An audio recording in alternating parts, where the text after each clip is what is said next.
Ao anatin'izay politika izay ihany no anisany manana ny ambarany momba ny famahana ny krizy ny CST Ramasy Adolphe ity mpanao politika ity izay manohana ny fiambitiniana ary mandroso sosikevitra amin'ny ametrahana tetezam-bita vaovao tantanana filoha voafidy.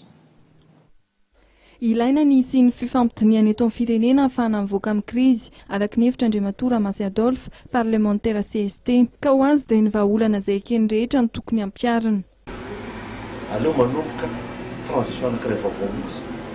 Ny fomba fanomboana azy dia zao fidiny ny vahoaka izay filohan'ny transition hitantany ao anatin'ny herintaona dia tsy misy zavatra azony eo filoham-pirenena eo atao sy ny gouvernementany raha tsy manatanteraka fifidianana, manatanteraka ny atao fampihavanam-pirenena, manatanteraka ny amnistia famitsoran-keloka ary tsy misy olona azo sakana na iray azy tsy rotsaka ho fidiny. Zay no atao. Ferana ao anatin'ny lalàna izay herintaona izay. Ao anatin'ny herintaona io anisan'ny tafiditra anatin'ny programan'ilay filoha izay ho lany eo ny fanaovana référendum constitutionnel. Mila constitution vaovao Madagasikara hitondrana azy amin'ny tena fampandrosoana.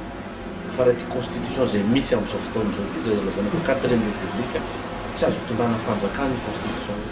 Tsy manana fahavononana mpanao politika na tena mamy krizy mikatso ny fanatanterahana ny sordalana ary anambarana Andriamatoa Ramasy Adolphe fa ny filoha teo aloha Marc Ravalomanana sy ny filoha an-tetezamita Andry Rajoelina no mampikatso ny fanatanterahana izany.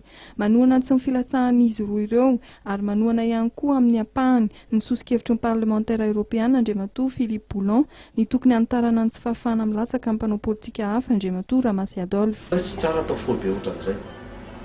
Fa izay tena voaporofo marina fa voaroa tamin'ny raharaham-pirenena tamin'ny fitantanana ny firenena fa nanao tsy nety tao na nanao dikodokolam-panjakana izy na nanao osoka sy ny sisa tao anatin'ilay fitantanam-panjakana na nanao didiko felehibe na namono olona na nandratra olona na nanao fitarena olona hanao atipoka nanao fikontanana tao amin'ny tany fanjakana tena voaporofo araka ny lalàna fa meloko nefa noho ny raharaha politika dia voatery tsy maintsy omena amnistia reny olona iray dia tsy manino fa ampiarina amin'ireny élargi.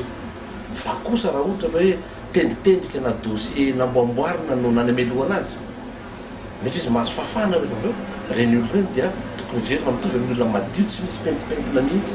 Mikasika amin'ny fifidianana dia manohana ny tazomana ny daty 7 Mey 2024 natanterahana fifidianana Andriamatoa Ramasy Adolphe fa ho an'ity mpanao politika ity dia tokony fifidianana izay filoha hitondra mandritra ny herintaona ny tetezamita vaovao no fidiana amin'io.